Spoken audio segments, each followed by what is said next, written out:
Why was why is for me because I wouldn't be here without the arts. Wouldn't. When I was a kid, I was a little sad kid, and the teacher said to me, hey, here's a notebook and a pen. When you're feeling sad, you're feeling these things, write it out. That's kind of how it all started. From there, it started off with me just cursing my dad out, and that started. Yeah.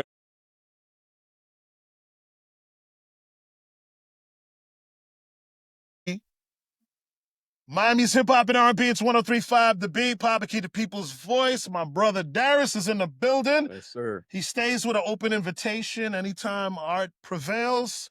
He brings this project here to me, and I'm happy to have you. How you doing, King? I'm great, man. Always great to have you, Yeah. man. Great to be here, and great that you open your doors. I And, appreciate it. and you brought me the best gift you ever could. Yeah, I did. I did. Not what we were doing. That can't be the best gift. Right, But right. the lovely Miss Sheena O'Murray is with us in the building. Absolutely. I had the pleasure of meeting her at an event that we both worked on. I think it was Black Philanthropy. Yeah. It was, you know what I mean? But since then, I've been following her work, and she's my favorite local actress Hey. from Jamaica. Oh, hey, yes. See, I didn't forget that either, Queen. Look at that. All right, but listen, I know, let me get that to the side, but you always bring us some really, really great events, man. I'm going to continue to give you your gold roses for just, really investing in the arts, and, all of these things are getting thrown at us. They're pulling money here. They're doing all these different things to stop the arts, but you find a way, you push forward, and I appreciate you. People and lovers of art appreciate you. People who depend on the art appreciate you. Yeah. Thank you. Much love for that. Yeah, you're right. Every day there's something, right? Right. Like as a society, we see all the craziness that's going on, and then the arts has always been a vehicle to battle and to contrast all the craziness. Yeah. And I think that's part of the reason why funding gets cut for it. It's pulled out of schools. It's because they understand the power Yeah. that exists behind the arts. Yeah, absolutely. So, the name of your organization is? Art prevails. Our slogan is when all else fails, art prevails. That's our slogan. So, in these times, you are prevailing. You're bringing us another amazing project that I would love for you to talk about. Yeah, for sure. I'll talk about it, and then your favorites. Can talk a little bit about it too. So it's our Voices Festival of Words. So this is our 4th annual literary festival. We started it because the power of words, and the idea in our communities sometimes the literacy levels are so low, and the thought was, what can we do to bridge that gap and make reading and books accessible, but also make it cool, make it seem like, oh, this is for our community. This is not just for when you're in school or at, in a library or whatever. This is for you. So we have 3 days, 4 events over 3 days. It is amazing, right? We start off with an opening reception on the 23rd at the African American Research Library. And then on the morning of the 24th, we have a book fair, like an old school book fair, like kids. Yeah. So we bring 200 elementary school students. Nice. And they get to, go to the NSU Art Museum, and they get to have a grand experience, and then they get to just pull and choose books. Like when I was a kid, I had to ask my mama for money to get books, but they don't have to. Like this is, you just come and grab some books. And then that night we have the amazing Aja Monet, who is familiar to us locally, but she is internationally known. Her performing and sharing her work, and she'll be in conversation with. Right, I remember her. Transition from not just singing and doing poetry, but like there's like a real musical element. She has a whole band and stuff connected to her. She'll be in conversation with my guy Wilkin Brutus. Okay. Yeah, on the 25th is our full day festival, 11 a.m. to 5 p.m. at the Allied Culture Center in Pompano. Yeah. There's Children's Village, there's food trucks, but all their books, book giveaways, there are vendors. We have a lot of local authors who will be there selling their books, children's books, and books for adults. We have some film screenings. We have a meditation and mindfulness. We have everything. And the first 300 people that come, it's free food for them. Oh, yeah, you first 300 people, you get free food. Nice. Yeah. Nice. My question, man, why is this so important? What's the method behind the madness of curating and putting all of these amazing things together? So many different opportunities and places to fit people in the name of art and literacy. Yeah, so I think it really is around community. So we know that we are better and stronger when we are together.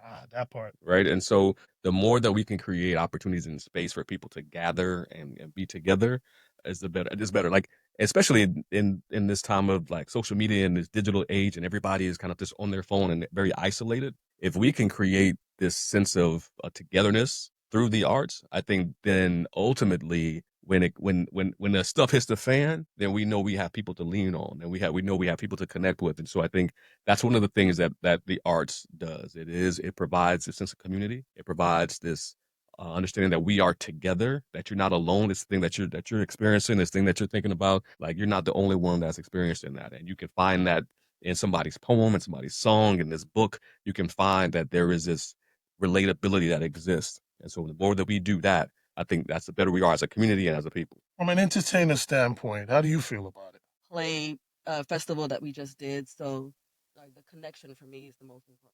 Let people know exactly, give a little history on yourself, like where you came from, how you really got involved in the arts and the role that you play and what you're known for. Oh my goodness. I've always wanted to be a vocalist. Um, I went to Dillard High School and I was in theater.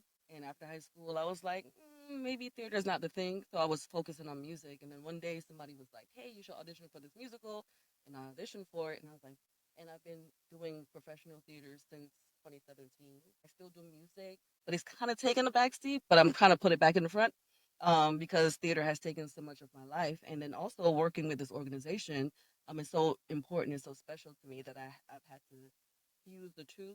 And it's been working well. And I'm very grateful for the opportunity to be able to do what I love and also find love in something else, which is Art for Girls Project. But there's also opportunities for you to sing while Yes, you're doing theater yes, as well, so you absolutely. get that Yeah, part of it as I well. do. Yeah. That's really dope.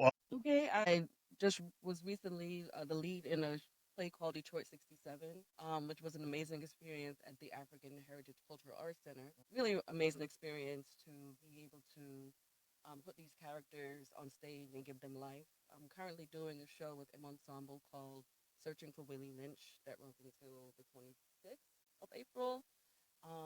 And I'm be working on some music and putting out a book of poetry and just trying to do all the things. Do you make it a point to choose plays that mean something? Because Oh, everything you said, including our yes, Voices Festival of Words, they all mean something, yes, right? it has to. I can't. I think I'm at the point in my career. I know I'm at the point in my career where I can say no to certain things, Hmm. and if it doesn't connect with me in a moral or emotional or something that I feel like is saying something to people, I Hmm. won't do it. That's Yeah. what's up. Darius, how does it feel for you to hear that and to be able to lead people who have similar visions like you do, and you know what I mean, have that Yeah, respect for what you're trying to accomplish and will work no, with you in doing it. listen, everybody that's around me that I bring in we connect with has to kind of have that same vision. Yeah. And so if you talk to anybody who's in any of our shows, anybody that's actually on the staff of Art Prevails Project, it's the same thing, right? We understand because we're all That artists. culture Yeah, and we're in the same community culture, you're right? talking So about, yeah. so Sheena is she just told you all her things as an artist, but actually she's on our staff. Like she is our communications manager, so when you look at our social media, you get a newsletter from us. That's all coming from her, right? So she is kind of on the ground and an integral part of what the organization is. Wow. And then she's on the stage with us in performing. So she'll be in the show that we have in July, called Yesterday and Tomorrow, right? So like it's important that artists are artists and they need to express and they need to feel the sense of community, and they also if there are opportunities where they can actually support the growth of an organization. So I'm blessed because I started this org 10 years ago, and here we are, and I have a small but mighty and beautiful staff of people that are committed to making sure that we continue to do this and do it bigger and better. And all of them are artists in their own right. And so the fact that it's important to me as an artist who founded an organization, it's important to me to pour into artists so that they can continue to flourish and to tell their stories. And what was your why, when you started this? Yeah, man. The why is for me because I wouldn't be here without the arts. Like I wouldn't.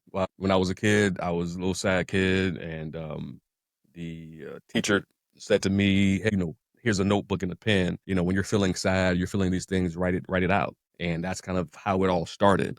From there, it started off with me just cursing my dad out in my notebook. Yo, You I know what I'm did that saying? too. I Hey, did that hey, too. that's how I started. That's so See? crazy. My dad was just down here for my sister's wedding Yeah. in Orlando, and I took him to see his friend up in in Port St. Lucie, Mhm. and they were literally talking about the time because my father used to make me write lines, right? Oh, Right? Yeah. So he knew I would not do the, Yeah. whatever, 1,000 times, Yeah. whatever. And he left, and I was like, F That's dad, right. F big, Exactly. because his name is Keith too. So I was Yeah. like, F big Keith, and fell asleep.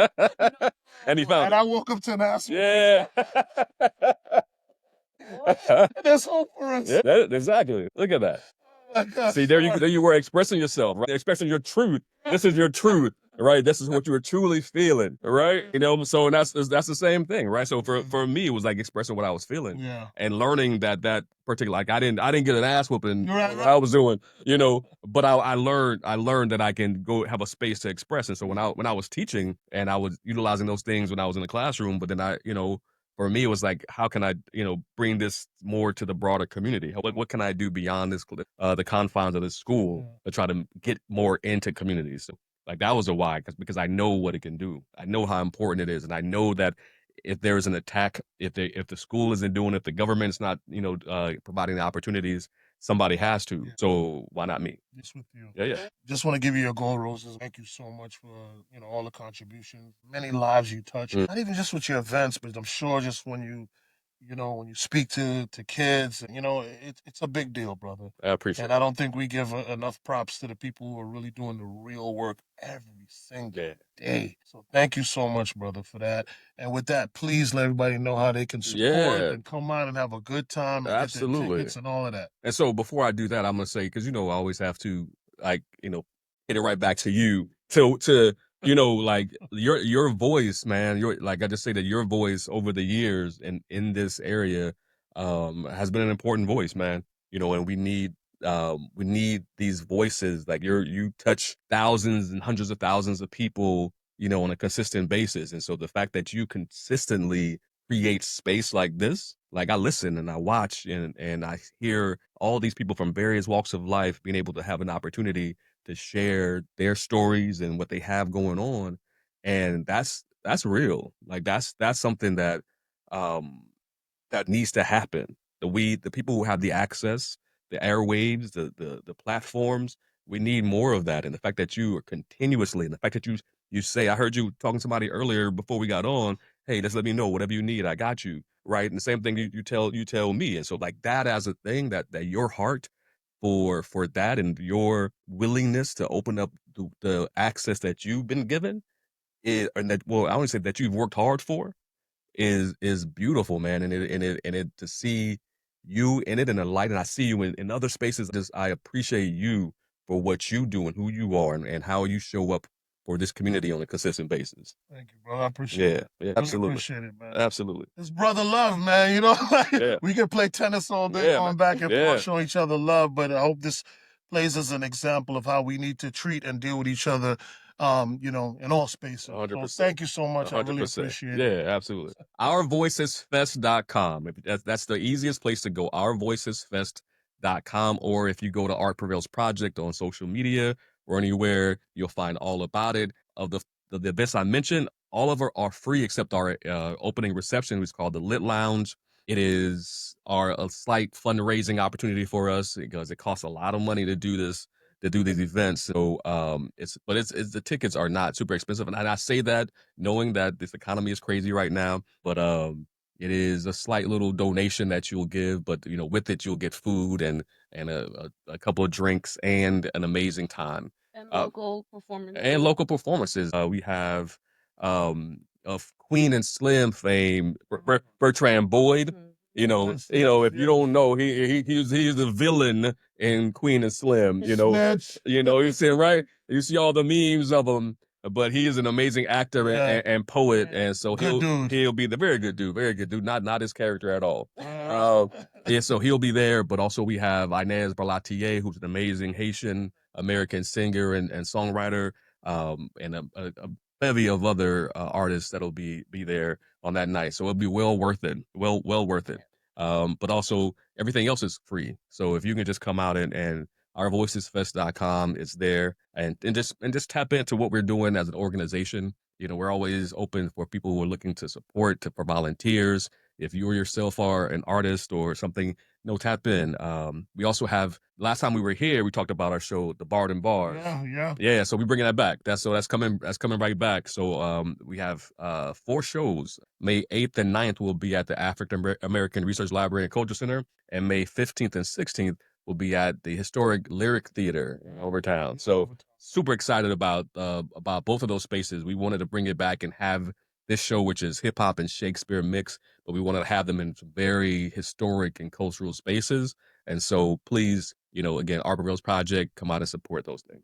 Listen, another tidbit I'll give you, like, I buy tickets for his events, and even if I can't make it, I give them away, which is something that you need to start considering as well. So even if you can't make it, if you're busy, sometimes I'm booked with his events or going on myself, but I'll still buy the tickets and gift it to someone and send someone else to have that experience. And that's something you can consider as well. You know what I mean? To support, their efforts and the work that he's doing. That's such a great idea. That's such a great thing. Is even if you can't come and if you want to just say to us, reach out and say, hey, I'd like to, offer these, buy a couple tickets and offer them, then we can potentially give them to some community members that we know that would love to come, but they might not be able to afford it at the moment. So I'll do it that way, because what I did is I went and bought it like regular and then gave them away. But you're right. I could do it through you, and then you'll know exactly who to give. Yeah, or no, I mean, or either way. I think either way works, because if you know somebody that would love to go, we want. But I would rather give it to a person who could really appreciate it. So what, you saying the other people don't appreciate it? No, they're not as fortunate. But we still want them to come though. So like, we got to tell them to make sure they buy a ticket if you don't give it to them. As you mentioned that, it just gave me bulb went off. I could buy like a bunch of tickets or whatever, and then you can gift them. So we've done that. We've gifted it. We've like raffled them off. We've done things like that. Bet. Yeah. All right, sounds good. Man. But we want you to come though. So man, God, come. We're to come too, right? So come through. I'll be busy. Yeah, I know. I still want to support. Yeah, we appreciate it though. For sure. Thank you both so much. All the best, and